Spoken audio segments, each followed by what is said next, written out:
I am the Tofu Golem. Please enjoy the video. You begin by getting clear consent. You must have permission before tracking. Once you have consent, make sure the target device has location turned on and background location allowed.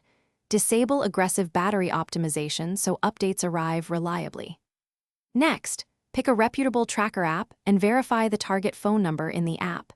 Install or send the secure invite link and accept on the target device. This gets you to the first actionable state. Both devices authenticated and location permissions granted, ready for configuration. Once done with installation, configure the tracking details. You choose the refresh interval. For live needs, use 15 to 30 seconds.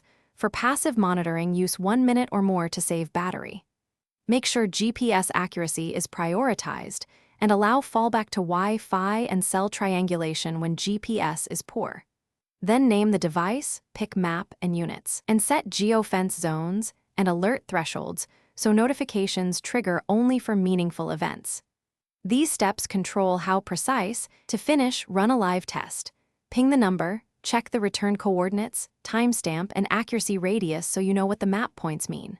Once satisfied, monitor as needed and remember you can revoke access or uninstall to stop tracking immediately. Audit permissions periodically to protect privacy. If updates stop, first check signal and location permission, then battery optimization and app update status. If problems persist, restart the device and reauthorize the tracker to restore reliable reporting.